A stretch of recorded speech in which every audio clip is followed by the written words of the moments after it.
Me gusta hablar de milagros, porque los milagros son rompimientos de las leyes naturales. Todo el mundo se esfuerza por tener un milagro en la vida, y algunos hacen cualquier sacrificio por un solo milagro. Si tú quieres conocer de cerca los grandes milagros en el ministerio de Jesús, hay un libro de la Biblia que es espectacular para hablar sobre los milagros de Jesús. Me encantan los milagros de Jesús, uno porque ni uno se repite. Una vez encontró a un paralítico y lo sanó de un modo, a un ciego lo sanó de otro modo. Cada milagro en la vida es irrepetible. Y el mayor milagro que todos recibimos todos los días y el cual ignoramos es el milagro de la vida. Todos tenemos 24 horas, todos tenemos el mismo tiempo, todos disfrutamos oportunidades. Dios hace milagros, Dios no se cansa de hacer milagros. Si hay alguien que es especialista en milagros es Dios. Por eso cuando tú busques un milagro, no vayas al horóscopo, no vayas al astrólogo, no vayas al adivino, no vayas al hechicero, no vayas a una cruz, no vayas a una escultura. Si tú quieres un milagro, anda a Jesús, porque Él es especialista en hacer milagros. Y el libro de Juan me encanta porque narra el ministerio de Jesús en 7 grandes milagros. Es el único evangelio que se separa un poco de la narrativa de los otros, donde hablan sobre las enseñanzas. Juan también lo tiene. Habla de las parábolas, Juan también tiene algunas, pero el ministerio de Cristo es narrado de una forma espectacular y milagrosa en 7 milagros en el libro de Juan. Y de esos 7 milagros, el último milagro de todos está narrado en el capítulo 11. Tanto así que los teólogos especialistas dicen que es conocido como el mayor milagro de Jesús, es decir, el milagro más grande de Jesús. Probablemente tú ya recuerdas algún milagro, curación, recuerdas el milagro de la curación del cojo, del paralítico, del ciego. Jesús hace milagros, pero hay un milagro que es espectacular por el trasfondo de la historia. Tanto así que un capítulo de la Biblia entero está dedicado solamente para hablar de ese milagro. Y para levantarte más curiosidad todavía, este último milagro, a pesar de que fue el más asombroso, el más espectacular, el más grande, dividió a la gente en 2 grupos. Y la historia comienza de una manera muy familiar. Tú sabes que el primer milagro de Jesús, narrado en Juan, lo hizo en un matrimonio, en las bodas de Caná. Y el último milagro asombroso de Jesús ocurrió también con una familia. Para que veas lo interesante que es para Dios la familia. Solo que este último milagro ocurre en una circunstancia no muy confortable. Vamos a la historia. Todos nosotros siempre tenemos un lugar donde nos sentimos confortables, nos sentimos bien. A veces puede ser la casa de un amigo. Hay tanta proximidad, hay tanta confianza, que cada vez que llegas, tú sientes paz, sientes tranquilidad. No sientes que estás en casa de un extraño, sientes que estás en tu propia casa, ¿verdad? El amigo no pregunta qué hay en la refrigeradora, va a averiguarlo, qué cosa hay. El amigo cuando llega no pide a veces ni siquiera permiso, llega el momento que él quiere, porque es amigo. Y cuando tú llegas a la casa de un amigo, siempre hay cariño, hay atención y uno se siente en casa. En el ministerio de Jesús yo encuentro de que de todas las familias que Jesús visitaba, de toda la gente que le rodeaba, del pueblo que le seguía, había una familia especial para Jesús. Y esa familia estaba conformada por 3 personas. El primero de ellos era Lázaro, el segundo era Marta y el tercero era María. La historia dice que eran 3 hermanos. Tanto así que la Biblia menciona que Jesús amaba a esta familia. No quiere decir que Jesús no amaba a los demás. Lo que está diciendo Jesús es que Jesús se sentía tan bien llegando a aquella aldea donde estaba la familia de Lázaro, que era la aldea de Betania. Y cada vez que Jesús pasaba por esos lugares, no había manera de poder pasar sin posar, sin poder estar en la casa de esta familia. Sin embargo, mientras estemos en esta tierra, la tragedia llega para todos. ¿Es así o no? Llega para aquel que es bueno, llega para aquel que es malo, llega para aquel que es seguidor de Jesús, llega para aquel que no es seguidor de Jesús, llega para el culpable, llega para el inocente, llega para el joven, llega para el adulto, llega para todos. El pecado hizo que todos podamos experimentar algo que a nadie nos gusta, y es sufrimiento, porque no fuimos creados para sufrir. Y un día la enfermedad tocó la puerta de Lázaro, y quien salió a abrir la puerta fue el mismo Lázaro. Él enfermó.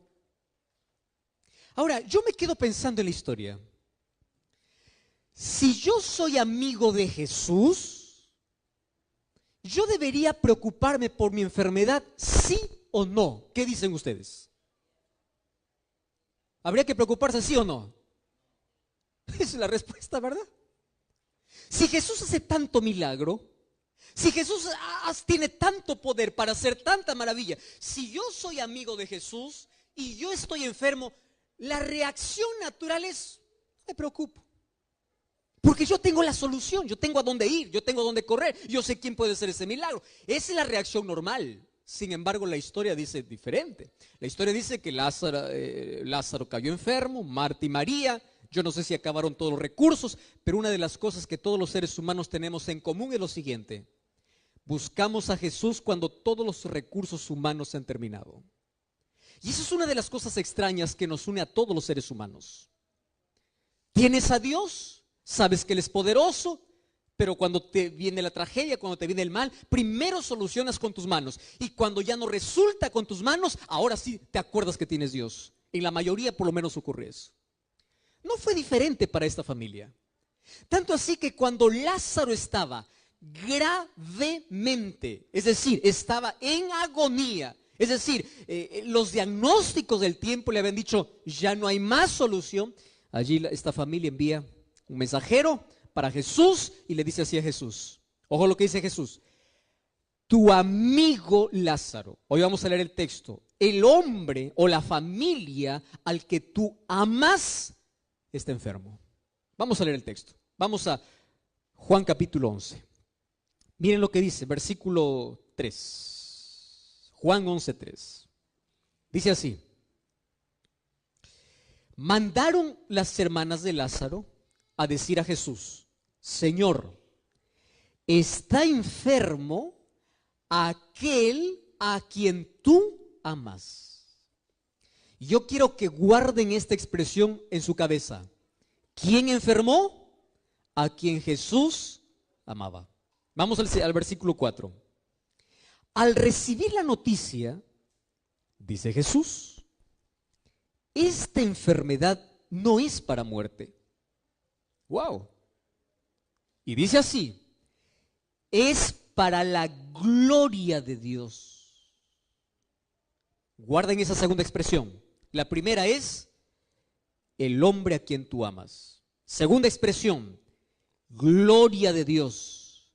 Y el versículo 5 dice: Jesús amaba a Marta, a su hermana y Lázaro. No cierren todavía el capítulo. Vamos unos textos más abajo. Versículo 14. Entonces Jesús les dice a los discípulos, después de 2 días, Lázaro ha muerto.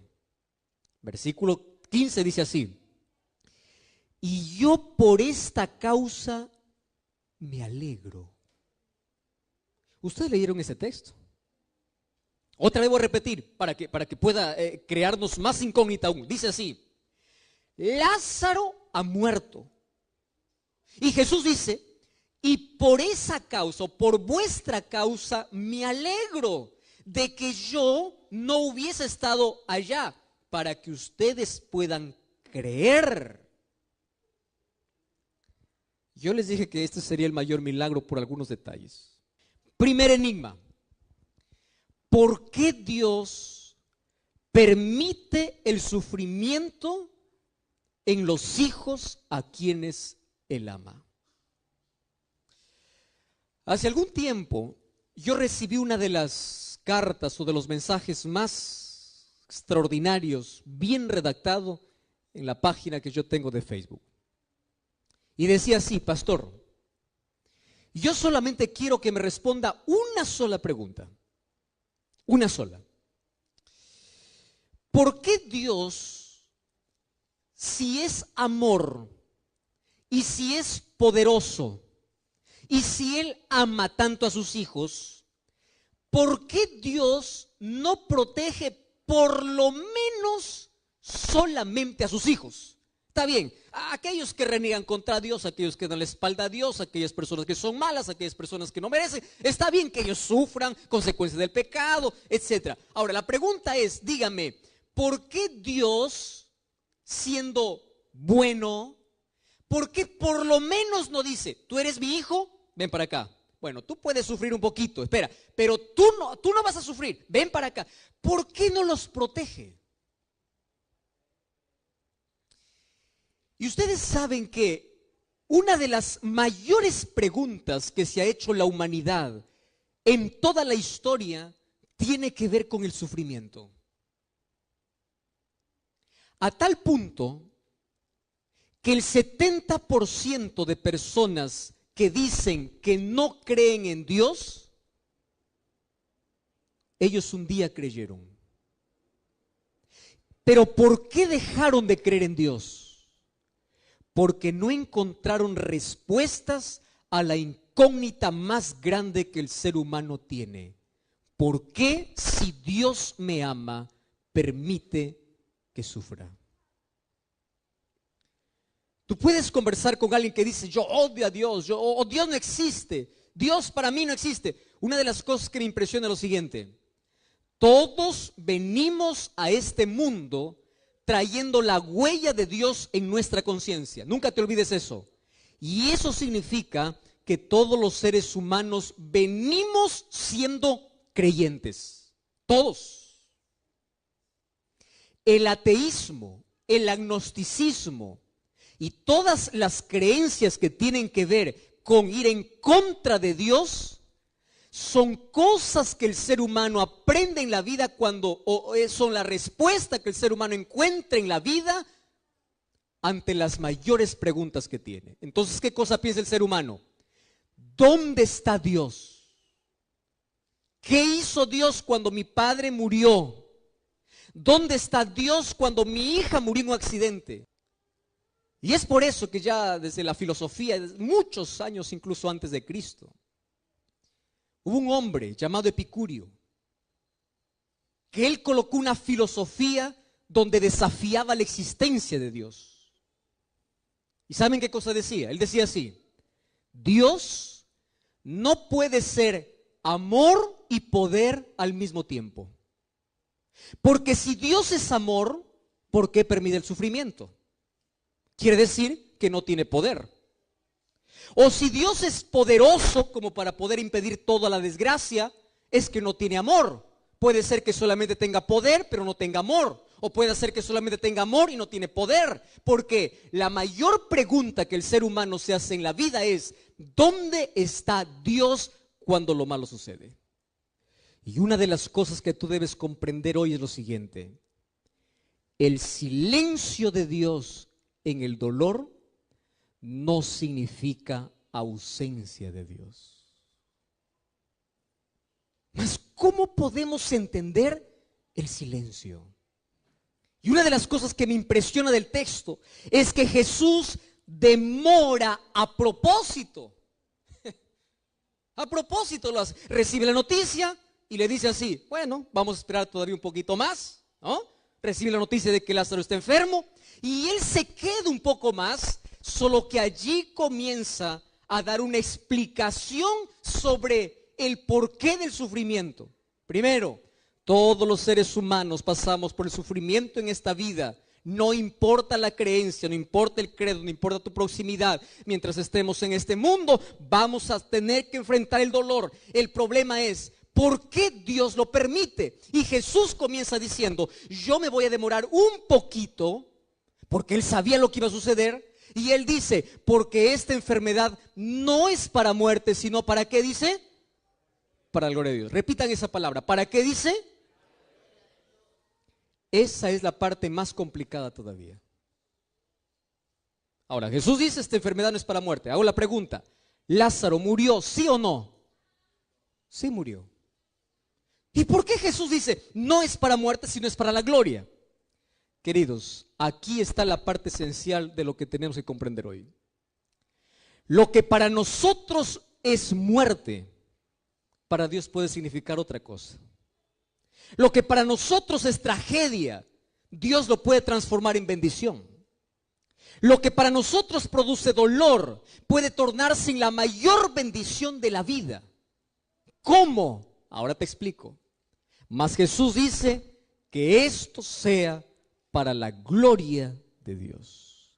Yo quiero que todos podamos salir a casa pensando en 4 razones por las cuales Dios permite el sufrimiento. ¿Sí? Vamos a ir paso a paso y vamos a ver 4 razones para que cuando tú te enfrentes con la tragedia, cuando tú te enfrentes con el dolor, recuerdes por lo menos una de las 4 razones. Y eso te va a dar por lo menos alguna respuesta del por qué existe tanto dolor en este mundo. Primera razón. La primera razón es la siguiente. Dios nunca prometió en la Biblia que el ser humano viviría sin dolor mientras esté aquí en la tierra. Dios ha prometido un mundo nuevo sin dolor, pero no aquí. ¿Dónde? En el cielo. Mientras estemos aquí en la tierra, vamos a tener que sufrir. Y la Biblia dice, Salmos capítulo 46, Dios es nuestro amparo y fortaleza y es nuestro auxilio en medio de las tribulaciones. Préstame atención aquí. Tú vas a saber qué es auxilio de Dios cuando estés en medio. Es decir, cuando entres. Pastor, ¿y de dónde saca esa respuesta? Fíjate, las hermanas de Lázaro no le dicen a Jesús, ven porque tú nos prometiste que cuando alguien estaba enfermo, tú ibas a aparecer. ¿Así fue el mensaje de ellas? No, porque Jesús nunca prometió eso. Ellas dicen, el hombre o Lázaro a quien tú amas, ¿a qué cosa están apelando? Al amor de Jesús. No a la promesa de Jesús. La promesa de Jesús es, yo estaré contigo en medio del dolor, pero nunca te prometió, yo te libraré para que jamás entres en el dolor. Y aquí voy a hacer un pequeño paréntesis. ¿Ustedes saben por qué es necesario, en cierto modo, el dolor en la experiencia humana? Por una razón simple. Porque es a través del dolor que el ser humano tiene conciencia de pecado. Te voy a hacer un ejemplo. Imagínate tú que en este planeta no hubiese accidentes, hospitales, no hubiese dolor, no hubiese tragedias, que Dios proteja a todos, todo, y en este planeta el pecado avanza, el mal crece, pero Dios sigue protegiendo del mal, de las tragedias. Te hago una pregunta, ¿alguien tendría conciencia de lo que significa pecado? No. ¿Cuándo es que nosotros anhelamos que Cristo regrese pronto? Cuando pasamos por el dolor. ¿Cuándo es que el ser humano se aferra a Cristo? Cuando pasa por un momento de dolor. De alguna manera despierta en nuestra mente la conciencia de una búsqueda hacia Dios. Y lo primero que entendemos es, en medio del dolor recuerda, Dios nunca te prometió librarte, pero sí te prometió acompañarte en medio de tus lágrimas. Y aquí está la diferencia de sufrir con Dios y sufrir sin Dios, que es grande la diferencia. Segunda razón, Jesús dice que esta enfermedad es para la gloria de Dios. Queridos, los mayores milagros que tú vas a ver en la Biblia fueron hechos en la mayor oscuridad de dolor. Cuando Dios abrió el mar para que los hijos, el pueblo de Israel, pasen seco, cuando estaban en el dolor. Te explico. Ellos llegaron allí frente al Mar Rojo. Los egipcios estaban detrás. El mar estaba delante. Montañas estaban para otro lado. Ellos estaban acorralados. Y es allí donde nacen los milagros. Todos los milagros nacen en las mayores crisis del ser humano. Si tú estás pasando por una crisis mayor, el mayor milagro siempre nace de la mayor crisis. Siempre. Es en las tormentas que nosotros aprendemos a descubrir y a tener la paz de Dios. Es en el dolor que nosotros vemos la manifestación de Dios. Número 3. El dolor puede transformarse en un instrumento de Dios para la salvación de las personas. La Biblia cuenta la historia de un rey. El nombre de este rey es Nabucodonosor. Nabucodonosor tenía tanta comodidad.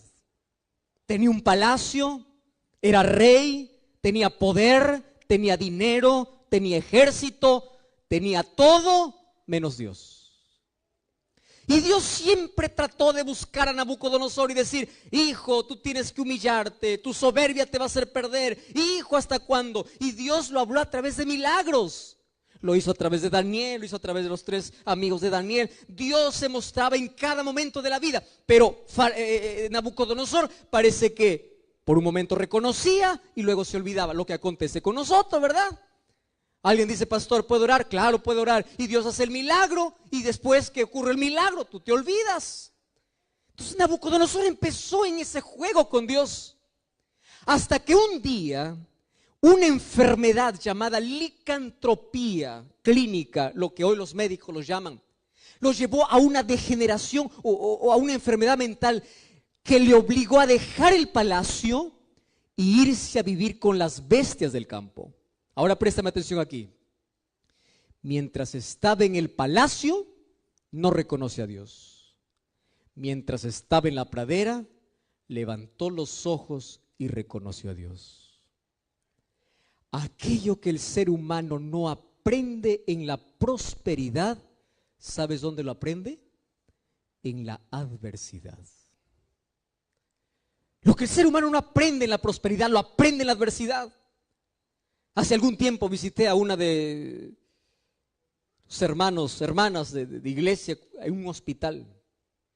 Cuando yo me acerqué, ella estaba en cáncer terminal, fase 3. Cuando yo llegué para poder hablar con ella, una de las cosas que hacemos los pastores es siempre repetir promesas. Una de las cosas que hacemos es orar, pedir un milagro de Dios. Mas cuando yo me acerqué a ella, me dice: pastor, qué bueno que me has visitado. Y antes de que usted pueda orar, pueda abrir la Biblia, pueda hacer lo que... Y ella me dijo una de las verdades que todos los seres humanos nos cuesta entender en la vida. Ella me dice así: mire, pastor, cuando yo no tenía cáncer, yo jugaba con Dios. Iba a la iglesia, no tenía comunión. Era una cristiana de un día a la semana. Tenía una doble vida. Cuando yo no tenía cáncer, tenía conciencia de Dios. Pero si yo hubiese muerto sin el cáncer, yo estuviera perdida. Y después me dice: y gracias a Dios por el cáncer, porque cuando el cáncer tocó mi vida, usted no sabe con qué intensidad yo busco a Dios. Usted no sabe cómo me aferro a Dios. Cuando yo no tenía cáncer, Todos los días abría los ojos y yo pensaba que la vida era un derecho que tenía que recibir de Dios porque Dios estaba obligado a darme la vida. Pero ahora que tengo cáncer y sé que voy a morir, cada día que despierto, digo gracias Señor porque un día más es un milagro. Y sabe una cosa, pastor, yo agradezco a Dios por el cáncer, porque si hoy muero con este cáncer, yo estoy preparada porque sé que cuando Jesús venga voy a resucitar. ¿Cómo es que una tragedia de la vida puede convertirse en la mayor bendición para el ser humano? Escúchame lo que voy a decirte ahora. Porque a veces el sufrimiento es el micrófono de Dios para decirte, yo te amo. Aquello que nosotros no escuchamos cuando Jesús susurra. Aquello que nosotros no escuchamos cuando Jesús nos habla. El micrófono y el parlante que Dios usa para decirte, te estoy perdiendo y no te quiero perdido, yo te quiero aquí, es el sufrimiento. Miles de personas en este mundo levantaron los ojos al cielo en las mayores crisis de la vida. Cuando perdieron todo, cuando creyeron que ya no tenían más nada en la vida y vieron de que era Dios lo único que tenían. Y es allí donde se aferraron del brazo poderoso de Dios. Yo te hago una pregunta. ¿Qué harías tú? Escúchame aquí.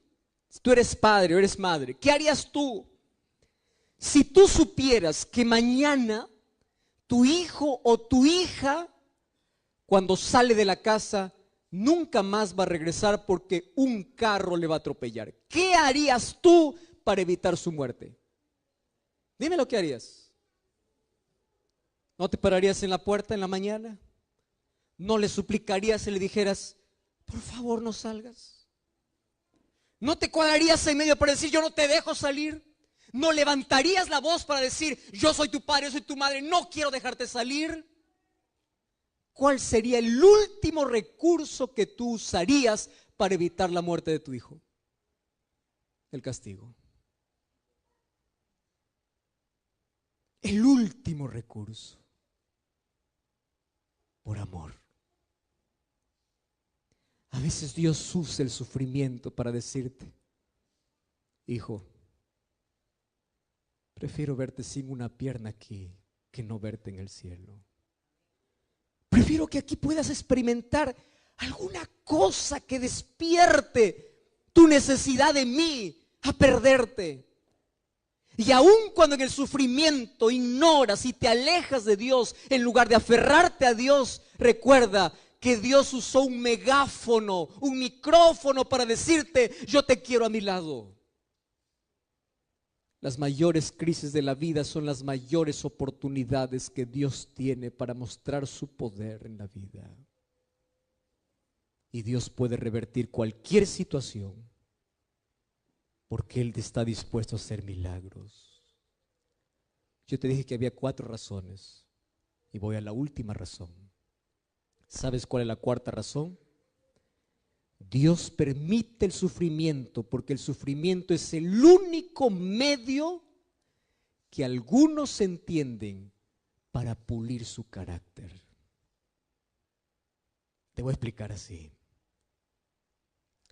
En la Biblia yo encuentro a un hombre grande al cual yo admiro mucho y se llama Pablo.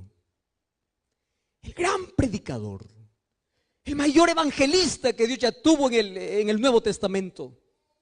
Un hombre usado por Dios. Un día, cuando yo voy al libro de 2 de Corintios, fíjate lo que dice 2 de Corintios capítulo 12, versículo 7. Mira lo que dice aquí. 2 de Corintios 12, 7, dice así: y para que no me ensoberbezca con la grandeza de las revelaciones, Dios me puso una espina en la carne, un mensajero de Satanás, para que me abofetee a fin de que yo no me exalte. Versículo 8, por esta causa he pedido 3 veces a Dios que quite esa espina de mi carne. Pero Él me dice, bástate mi gracia, porque mi poder se perfecciona en la debilidad. De buena voluntad, Él dice, yo me gloriaré en el dolor. Yo tendré satisfacción en el dolor, porque es la única manera que yo puedo experimentar en mi vida el poder de Cristo. Escúchame aquí. A veces Dios usa el dolor para pulir nuestro carácter y ser más semejantes a Él. ¿Por qué Dios no le quitó el dolor de la vida de uno de los mayores apóstoles que tuvo la iglesia? Porque Dios sabía que si le quitaba, Él perdería el poder de Dios. ¿Sabes cuándo tenemos más poder? Cuando aprendemos a depender de Dios. ¿Y sabes cuándo aprendemos a depender de Dios? Cuando la noche llega a nuestra vida. Yo escuché hace algún tiempo una ilustración muy interesante.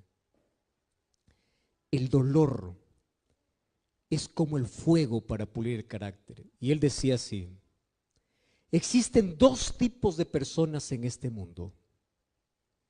Unos que son como el oro y otros que son como madera seca. Ayúdame aquí. Cuando pones la madera seca en el fuego, ¿qué sucede con la madera? Se hace ceniza. Y cuando tú colocas el oro en el fuego, ¿qué cosa hace? Brilla. Algunos cuando pasan por el fuego, su fe se hace cenizas. Y otros cuando pasan por el fuego de la vida, empiezan a depender más de Dios. Y Pablo entendió de que la debilidad, el dolor, es un instrumento que Dios tiene aquí. No porque Él se deleite en que nosotros suframos, sino porque es la manera como a veces consigue que nosotros permanezcamos siempre en su presencia. Y es por eso que cuando estaba en la cárcel, cuando las espaldas sangraban, ¿sabes qué cosa hacía Pablo? Pablo cantaba. Cuando él estaba en una cárcel, escribió una carta a los filipenses y dijo: regocijaos en el Señor. ¿Sabe de dónde lo escribió? Desde la cárcel, porque él aprendió que en medio del dolor el cristiano tiene esperanza. El cristiano tiene paz. Que ni una lágrima puede caer de tus ojos en la mayor tragedia de la vida sin que tengas paz en el corazón.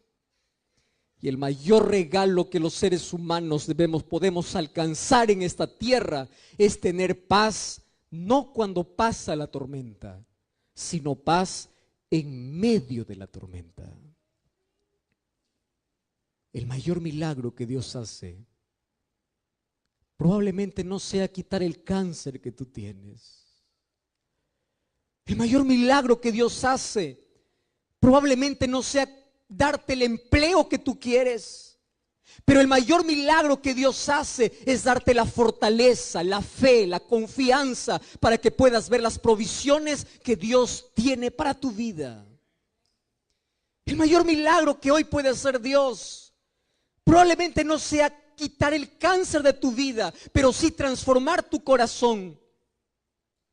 El mayor milagro es sacar tu vida de la ruina del pecado para una vida construida para el reino de los cielos.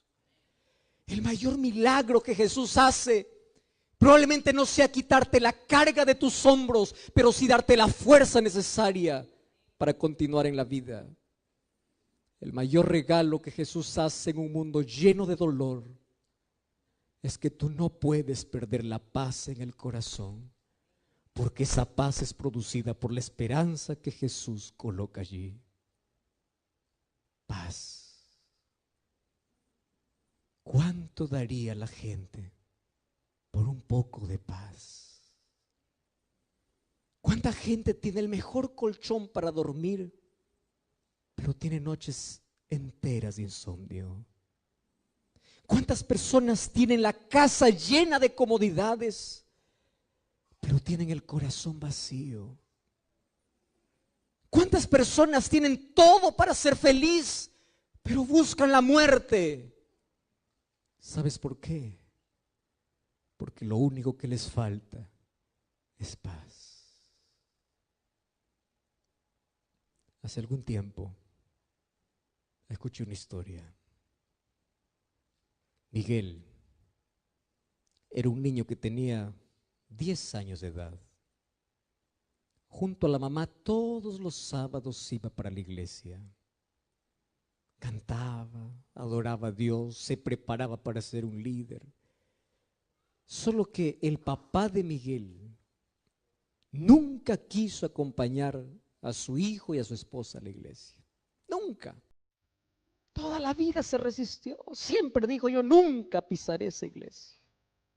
Y así era difícil. Un día, mientras Miguel está regresando para casa, mientras está jugando, él está con el pie descalzo y siente que hay un dolor allí en el pie. Cuando él descubre, un vidrio había cortado parte de la planta del pie. Por miedo al castigo, solamente intentó solucionar la herida con agua, contó para su mamá. El papá no lo podía contar porque el papá era violento. Y ambos empezaron a tratar de curar la herida, curar la herida, curar la herida, y no curaba. Un día fueron para el médico y el médico les dice: demasiado tarde. Esta herida que ustedes han intentado curar está con tanta infección, tiene gangrena. Y la única alternativa que ustedes quieren o que ustedes tienen para que Miguel pueda seguir viviendo es que tenemos que cortarle la pierna. ¿Cómo decirle al papá o esta mujer, cómo decirle al esposo esa noticia? Fueron para la iglesia. La madre se levantó y pidió para todos: por favor, oren por Miguel. Y toda la iglesia empezó a hacer grupos de oración. Vamos a orar, vamos a orar. Y todos oraban, el pastor oraba, líderes oraban, la iglesia oraba, todo el mundo oraba. Y un día el papá se enteró. Y cuando el papá se enteró, empezó a castigar a la esposa. Incluso empezó a castigar al hijo, porque uno cuando está en la ignorancia y en la oscuridad es capaz de arruinar las cosas en lugar de solucionar. Pero cuando vio la seriedad del asunto, el padre se fue al cuarto y por primera vez se arrodilló y dijo así para Dios: Dios, si realmente tú existes, quiero que hagas un milagro. No quiero que mi hijo pueda caminar sin una pierna. Si tú existes, quiero que lo cures. Y si él se cura, yo te prometo ir a la iglesia. Los días pasaban y el dolor aumentaba. Y a veces Jesús no llega cuando queremos. A veces parece que llega tarde. Y un día tuvieron que amputar la pierna de Miguel. Solo que cuando estaban haciendo los análisis para amputar la pierna, descubrieron que Miguel tenía diabetes. Y no podría cerrar aquella herida fácilmente. La desesperación empezó a entrar en toda la familia. Y la iglesia continuaba orando: Señor, haz un milagro. Las hermanas de Lázaro fueron para Jesús diciendo: Señor, a quien tú amas está enfermo. Y parece que Dios tarda. Parece que no llega. Y un día estaba tan grave Miguel que fue para el hospital y se dio cuenta que estaba perdiendo también la visión. No tenía una pierna y su visión estaba terminándose. Ahora el padre, como nunca oraba y decía: Dios, solo quiero un milagro, sana a mi hijo. Porque si tú sanas a mi hijo, yo te prometo, yo voy a ir a la iglesia con mi hijo, yo te voy a servir. Señor, sana a mi hijo. Pasó un mes más y Miguel no sanó. En un mes más, Miguel murió. ¿Cómo entender la respuesta de Dios? ¿Acaso la iglesia no oraba? ¿Acaso la familia no oraba? ¿Acaso el padre no pidió una evidencia para que Dios pueda hacer un milagro en la vida de su hijo? Dios podía, pero a veces parece que Jesús llega tarde. Parece. Cuando Él murió, estaban haciendo todos los preparativos para ese funeral. El padre llamó al pastor. Le dice: pastor, quiero hablar con usted urgente. Y el pastor, cuando recibió la llamada, dijo: Señor, ¿ahora qué le voy a decir? La oración no tiene poder. ¿Dónde está ese Dios de milagros? ¿Dónde está ese Dios que predico, ese Dios que abre el mar, ese Dios que cura ciegos, ese Dios que levanta enfermos, ese Dios que hace lo imposible? ¿Dónde está ese Dios? Señor, ¿qué le voy a decir? Mientras se dirigía allí a la casa del Padre, estaba con respuestas, fabricando en la cabeza para dar una explicación a lo que no tiene explicación. Cuando llegó a la casa, el Padre abrió la puerta. El Hijo estaba allí en un féretro. Y el Padre por primera vez abraza al pastor y le dice: pastor, yo quiero ser bautizado. Y eso hizo entrar en shock al pastor, porque una de las primeras preguntas que el pastor esperaba es: ¿dónde estaba Dios cuando yo oré? ¿Por qué Dios no sanó a mi hijo? Y una de las primeras cosas que escuchó del padre es: pastor, yo quiero ser bautizado. Y el pastor le mira al hombre y le dice: mire, yo entiendo que está pasando por una tragedia. No, no, pastor, yo quiero ser bautizado. Pero, ¿qué sucedió? Si tú oraste para que Dios haga un milagro y Dios no lo hizo, y ahora quieres rendirte a Jesús. Cuando tu hijo estaba enfermo, tú no le acompañaste a la iglesia y ahora quieres ir a Jesús. Y el hombre miró los ojos del pastor y le dijo así: sí, pastor. Y le voy a explicar por qué. Porque yo estuve en los últimos minutos de vida de mi hijo. Yo estuve con él. Mi hijo estaba sin pierna. Mi hijo no veía nada.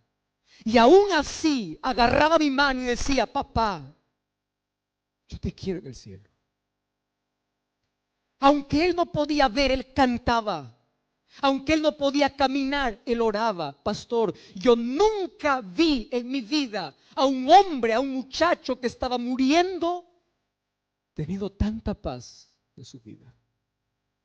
Entonces yo dije así: si eso es lo que Dios hace, de colocar paz aún en el corazón más agonizante, yo quiero tener esa paz. Y aunque mi hijo murió,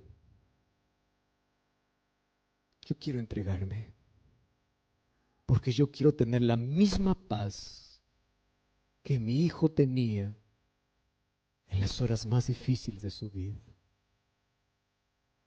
Querido, la mayor promesa de Dios es: yo estaré contigo en medio de tus lágrimas. Aun cuando no tengas todas las respuestas, confía en aquel que sabe todas tus preguntas. Aun cuando la noche sea más oscura en la vida, aun cuando Jesús parece que demora en venir, no te desesperes, porque el mayor milagro está a punto de acontecer. Si los milagros no vienen como tú quieres, es porque Dios tiene un milagro mayor para ti. Dios no sanó a Lázaro porque tuvo un mejor milagro, el milagro de la resurrección. Puede ser de que Dios no pueda cumplir tus deseos hoy como tú quieres, pero Dios hoy puede cambiar tu vida. Y eso es el mayor milagro que puede hacer, de salvarte del pecado para una eternidad con Jesús.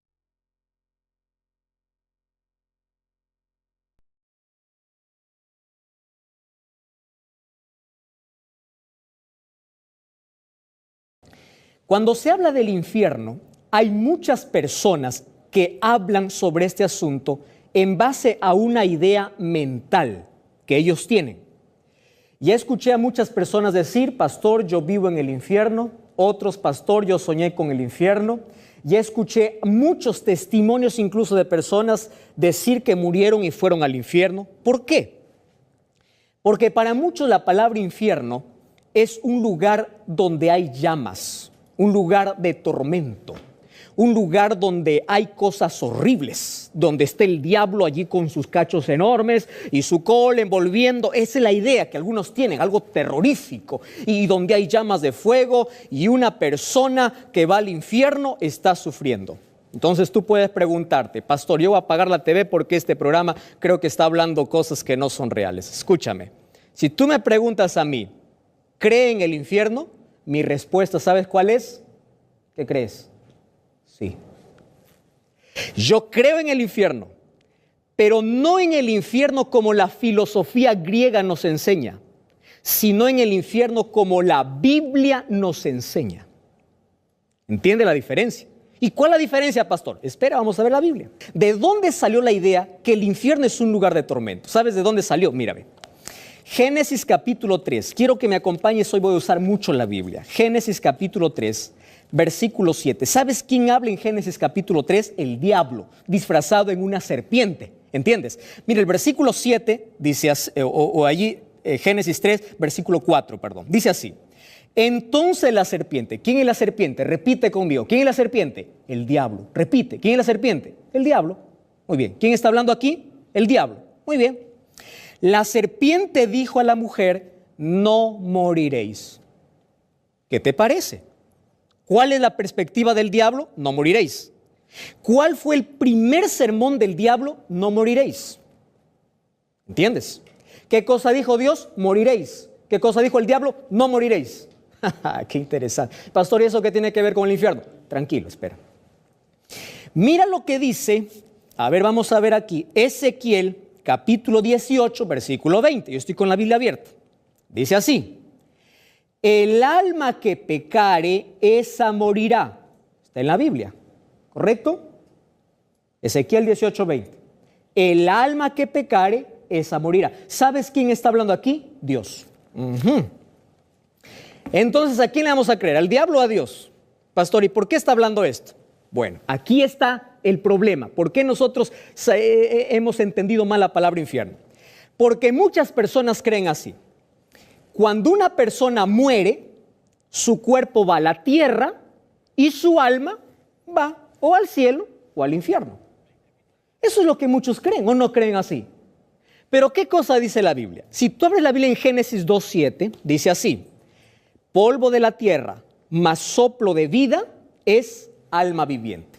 Quiere decir, escúchame bien esto, el hombre no tiene alma, el hombre es un alma. ¿Me estás entendiendo? Vamos a aprender ese concepto bíblico, ¿eh? Esto no es mente griega ni filosofía, no, esto es de la Biblia, Génesis 2:7. El hombre no tiene alma, es decir, no hay nada que hay adentro que esté separado del cuerpo. El ser humano es un ser indivisible, ¿entiendes? Eclesiastés 12:7 dice, cuando una persona muere, su cuerpo va a la tierra y el soplo vuelve a Dios. ¿Qué cosa es soplo? Soplo, la palabra espíritu, viene del griego ruah, ¿entiendes? Perdón, del hebreo, ruah, o del griego neuma. ¿Qué significa? Resuello. ¿Qué significa? Respiración. Es decir, la vida, la respiración vuelve a Dios, el cuerpo vuelve a la tierra. Pastor, ¿y el alma? ¿Cómo que alma? Tú eres un alma. ¿Y quién nos metió la idea de que cuando uno muere sale un alma o al fuego o al cielo? ¿Quién nos metió la idea? Eso no es Biblia, eso es filosofía griega. Mucho cuidado con eso. Entonces, para poder sostener la idea de que el hombre tiene un alma y no es un alma, aparecen allí la filosofía griega y que la iglesia adoptó diciendo lo siguiente: el cuerpo vuelve a la tierra, el respiro vuelve a Dios y el alma. Bueno, para eso hay que inventar algo. ¿Qué cosa inventamos? El infierno. Pastor, o sea que, ¿y qué dice? ¿Acaso la Biblia no habla del infierno? Sí, habla del infierno, pero no del infierno que tú estás pensando. No de ese lugar de tormento. La Biblia habla de infierno en otro sentido. Hoy vas a comprender en la Biblia qué significa infierno. Correcto, yo creo en el infierno, pero no en el sentido que cuando uno muere su alma va al infierno. Eso no es bíblico. Y ahora tú puedes estar preguntándote, pastor, ¿cómo se sustenta eso? Mira, te voy a dar muchos textos. Deuteronomio, por ejemplo, 10:22 dice, Moisés está relatando cuando Jacob sale de Canaán para Egipto y dice, salieron 70 almas. ¿Está hablando de almas así desencarnadas? No, está hablando de 70 personas. Es decir, en la Biblia, alma es un ser humano. Tú eres un alma, yo soy un alma. ¿Correcto? Cuando uno muere, ¿el alma dónde va? A la sepultura. ¿Qué es el alma? El cuerpo. Se acabó todo. No hay nada que salga del cuerpo y empiece a deambular y empiece a sufrir. Eso no existe, eso no es bíblico. Ahora, ¿cómo nosotros podemos entender entonces la idea de que sale algo a sufrir, a un tormento o sale al paraíso? Mira, ve. Yo estoy averiguando cómo a través de los tiempos las religiones han creado ideas absurdas y teorías diversas en cuanto al infierno. Ideas absurdas, absurdas. Por ejemplo, ¿qué cosa es el infierno para un indiano? Escúchame con atención, esto no es bíblico.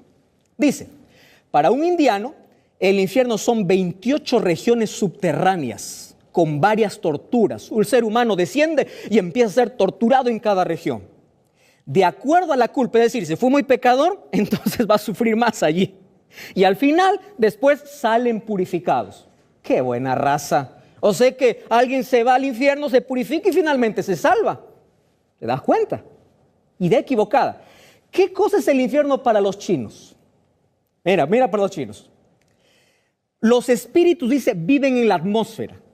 Los buenos son edificados en recompensa de sus virtudes, es decir, si tú eres bueno, eres recompensado. Y los malos son castigados. ¿Cómo son castigados? Son olvidados. Es decir, son descuidados en los sacrificios funerales y al final terminan muriendo. ¿Por qué? Porque sus almas, dice, están por allí, por la atmósfera. ¿Qué es el infierno para un musulmano? Para un musulmano, los buenos van a las mansiones de los bienaventurados, es un lugar lleno de delicias, y los malos se van a sufrir torturas. ¿Te das cuenta? Esto no es bíblico, ¿eh? ¿Qué cosa es infierno para los griegos? Mira, para los griegos, dice, es el Hades, primeramente la sepultura, pero luego llega a una isla donde los muertos pasan a una barca que se llama Caronte. Y ese es el barquero de los infiernos. Alguien me dijo por ahí esta semana, pastor, cuando Jesús vino a morir, cambió el lugar del infierno. Antes el infierno estaba pegado al cielo. ¿De dónde sacó eso? Ahora, hay tantas cosas, yo puedo leerte un montón de teorías. ¿Y con cuál nos quedamos? ¿En qué vamos a creer? ¿En cuál de estas teorías vamos a creer? Ah, pastor, entonces, ¿y cuál es el infierno para el cristiano? Bueno, en el cristianismo hay varias posiciones. Primera, algunos dicen, existe el infierno eterno. Una persona cuando muere y si es mala se va al infierno eterno a sufrir aquí por la vida eternamente. Otros piensan así. Algunos mezclaron todas las filosofías paganas. Tú sabes que en la Edad Media la Biblia fue encadenada. ¿Está bien? Y ahí aparecieron tradiciones, especialmente influencia griega entró dentro de la iglesia. Y allí vino dicotomía del alma, inmortalidad del alma, y vino la teoría del infierno, cosa totalmente diferente a lo que la Biblia enseñaba. Incluso algunas pinturas imaginarias, por ejemplo, del poema de Dante, hoy lo tienen en la imaginación de muchas personas. ¿De qué? De que existen almas corpóreas, es decir, almas o hay algo que sale del ser humano a sufrir o va al cielo. Totalmente equivocado. Apareció allí la creencia católica diciendo, no, vamos a aumentar una cosa más. Ya no existe infierno y cielo, también vamos a colocar un lugar en medio que se llama purgatorio. Si tú fuiste más o menos, yo te hago una misa y sube al cielo. ¿Está bien? Ahora te pregunto, si alguien me salva de muerto, ¿para qué me arrepiento de vivo? Dime, ¿para qué? Claro, si de muerto me van a sacar del infierno. Esto no entra con la teología bíblica, querido. Ah, pero alguien se pregunta allí, pastor, usted está muy equivocado. ¿Por qué? Porque el infierno da miedo a las personas. Si no predicamos del infierno, la gente no se va a arrepentir. ¿Quién te dijo que hay que pedir que la gente se arrepienta por miedo? La gente tiene que arrepentirse por amor, no por temor, algo que ni siquiera existe. Otra persona me escribió esta semana y dice así: yo sí creo el infierno es real, el infierno es bíblico. Yo también te digo, el infierno es bíblico, pero no en la idea que muchos tienen. ¿Cómo es el infierno en la Biblia? Hay dos cuestiones que debemos comprender. Primera cuestión, dice así, Lucas capítulo 23. ¿Recuerdas cuando Jesús estuvo en la cruz, estuvo crucificado al lado de dos ladrones? Uno le dijo: Señor, acuérdate de mí cuando estés en tu reino. Le dijo, mire, el ladrón le dijo, cuando estés. Correcto, ese estés está en el futuro. Pero Jesús le dijo: de cierto te digo, hoy estarás conmigo en el paraíso. Y muchos dicen: pastor, ahí está la evidencia. Eso quiere decir que Jesús se lo llevó al paraíso. Entonces, si es que hay paraíso, también hay infierno. ¿Y de dónde sacaste esa idea? Ahora te explico. Tú sabes que en la traducción del griego a nuestros idiomas hay una coma o un que inexistente en el idioma original. La traducción correcta del griego sería así: de cierto te digo hoy, es decir, en el presente. Hoy te digo, tú estarás conmigo en el paraíso. La Biblia no nos enseña que los seres humanos tenemos recompensa al momento de morir. Primera Tesalonicenses dice: cuando Cristo venga habrá resurrección. Entonces te pregunto, si Dios lleva a los muertos al cielo, ¿a quién va a resucitar cuando venga? Como dice Primera Tesalonicenses 4:16. ¿Te das cuenta que esto no entra? Entonces, si tú ya entendiste este texto, hasta el credo católico dice: el que ha de venir a juzgar a los vivos y a los muertos, ¿acaso no dice eso? Quiere decir que el muerto está en su tumba, no está en el cielo, no está en el infierno. Cristo va a venir para dar su recompensa a cada uno. Ahora, alguien por allí se pregunta y dice: no, pastor, yo tengo ahora todo, voy a derribar todo lo que usted está hablando. Jesús contó una parábola. ¿Te acuerdas de esa parábola? Yo lo tengo acá. Lucas capítulo 16, Jesús contó una parábola del rico y Lázaro. Muchos dicen: aquí está el infierno lugar de tormento. Muy bien. Antes quiero decirte algo. ¿Tú sabías que el libro de Juan 20:17 demuestra que Jesús no se llevó al ladrón al cielo? ¿Sabes por qué? Porque en Juan 20:17 dice: cuando María quiso tocar a Jesús, Jesús le dijo: espera, no me toques, todavía no he subido al cielo. Entonces, si no subió al cielo, no llevó a ningún ladrón. El ladrón está en la tierra descansando hasta que Cristo regrese para recibir su recompensa. Entonces, vamos al asunto del rico y Lázaro, porque esta es una historia interesante. Tú puedes leer tu Biblia allí en casa, Lucas capítulo 16, versículo 19 en adelante. Y allí te voy a contar la historia porque no voy a tener tiempo. Aquí estoy con el tiempo limitado.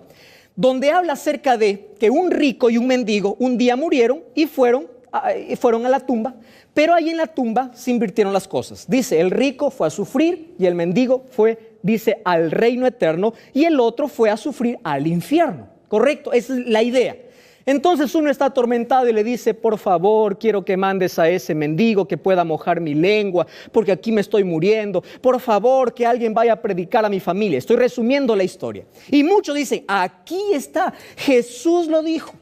Muy bien, vamos a descifrar esto. Mira, aquí anoté algunas cosas interesantes. Las parábolas de Jesús deben entenderse en el contexto en el cual Él está hablando. Es decir, las parábolas tenían un propósito y nosotros tenemos que descubrir el propósito. Muchas veces una parábola era para responder a alguien, por ejemplo la parábola del buen samaritano. Muchas veces era para enseñar a los fariseos que no querían creer en Jesús, etc. Ahora, yo te voy a decir por qué Jesús no está hablando del infierno como un lugar de tormento. Primero, porque Jesús conocía la Torá. Jesús conocía el Antiguo Testamento. Y Jesús dijo en Mateo 5:17: no vine para abrogar la ley o los profetas. Es decir, yo no vine a contradecir a la ley de los profetas. ¿Y qué decían la ley de los profetas? Que no existe un infierno como un lugar de tormento. Es decir, Jesús aquí no puede entrar en contradicción. ¿Me estás entendiendo? Ahora, si queremos sacar doctrinas de las parábolas, entonces saquemos una doctrina del juez injusto. ¿Quiere decir que vamos a ser injustos? No, ¿verdad? Entonces saquemos una doctrina de los árboles que hablan. ¿Te acuerdas de la parábola de Jueces capítulo 13? Hay una parábola donde los árboles hablan. Entonces saquemos una doctrina que los árboles hablan también. Entonces, pastor, ¿a qué se está refiriendo Jesús aquí? Primero, mira, 3 lecciones. Primera lección: el rico y el pobre no pueden detener la muerte. ¿Correcto? Nadie puede detener la muerte. Primera lección: Solo que hay un detalle. Aquí Jesús cuenta que allí se invierten las cosas en la sepultura. ¿Por qué contó esto?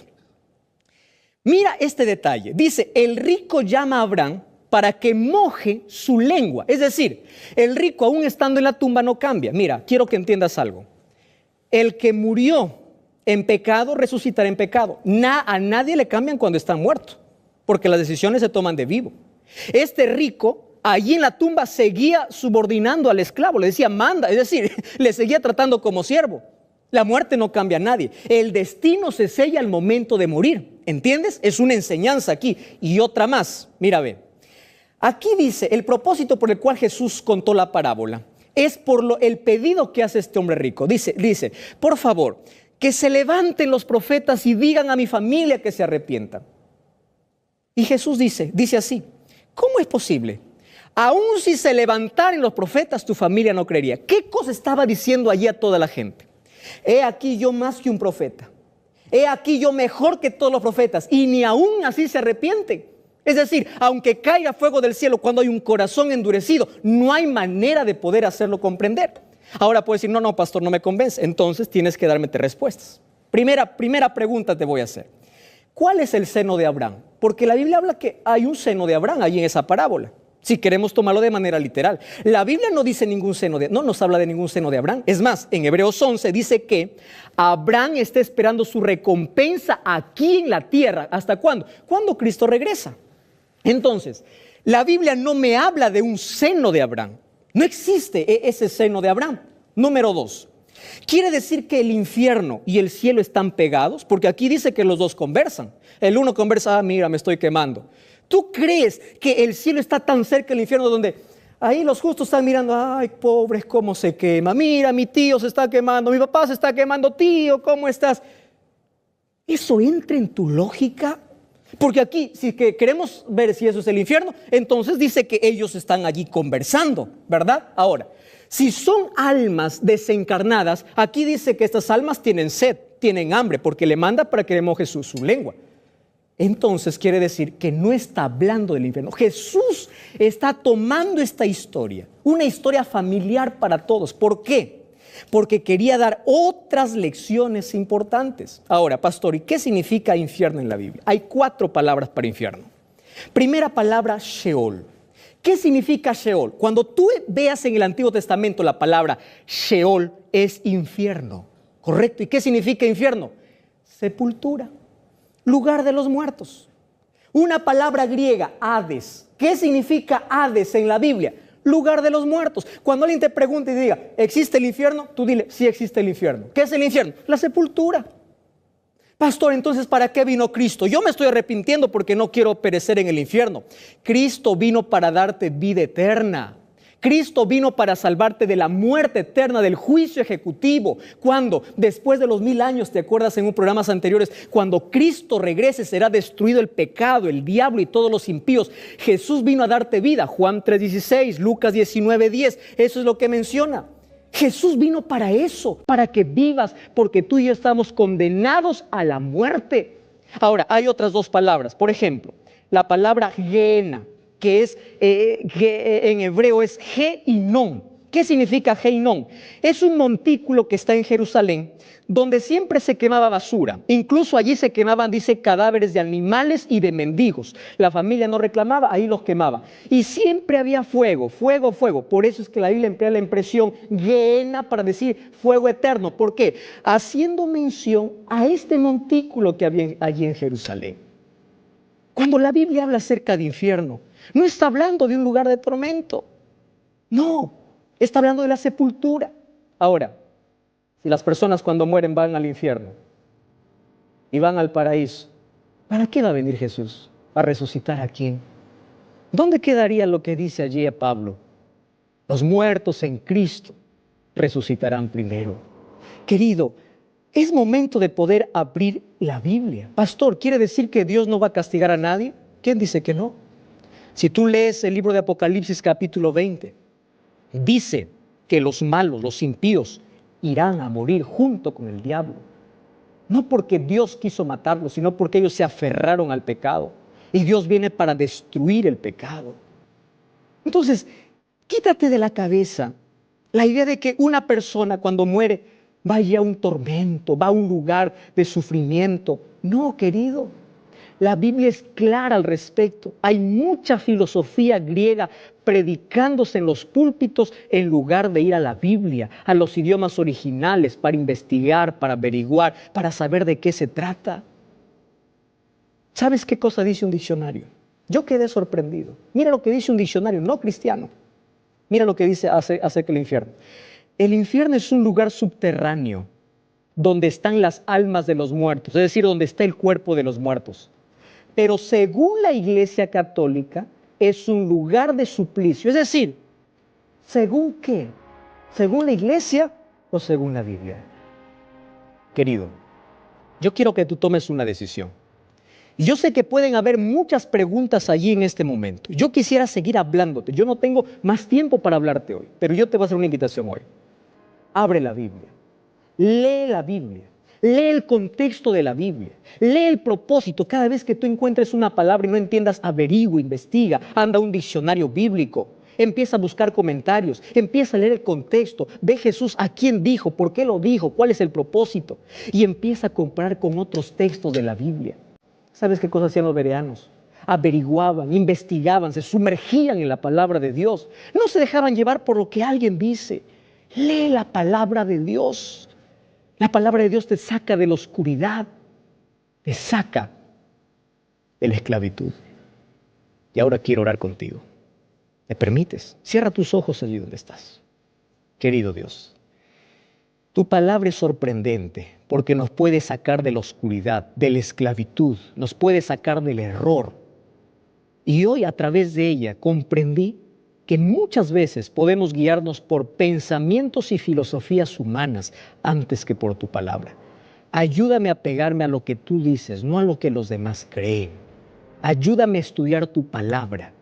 Ayúdame a creer en la recompensa que tú darás a los redimidos. Yo no quiero formar parte de los impíos que se van a quemar al final cuando venga el juicio ejecutivo.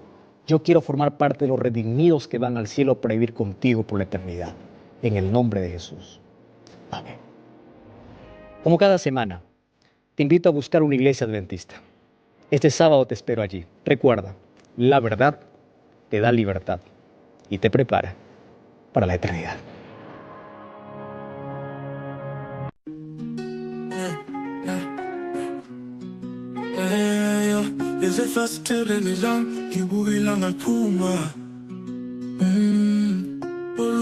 Usukala lintuba lokuqaphela uhle sintweni esidlule indlela umhlaba ophenduka ngayo Sinohlabelela kwezinyoni icule langazelelayo okwamsuswana wokuthula umsuswana wokuzola umsuswana ophefumula umhlaba ufuthumele Nobumnene kwakhanya kwasekuseni njengoba izinyoni zithula izingoma zazo futhi yonke into isilungile siyandisa sindise amazwi azowahlangane isimfoni yemvelo isigqisa phezulu kakhulu bangikhumbuza inkululeko indlela abandanza ngayo phezulu Elulela amaphiko esakaza umlayezo wothando okwamsuswana wokuthula umsuswana wokuzola umsuswana ophefumula umhlaba ufuthumele ekuboneni obumnene kwakhanya kwasekuseni njengoba izinyoni zithula izingoma zazo futhi yonke into isilungile ingoma esikhula ngayo sonke ukuphakama kwayo nokwehla kwayo injabulo yayo kanye nodosi lwayo kodwa phakathi kwezingushunqushu ukhona ubuhlobo ongatholakala njengokukhala kwezinyoni okunanela kuthuthuza ingqondo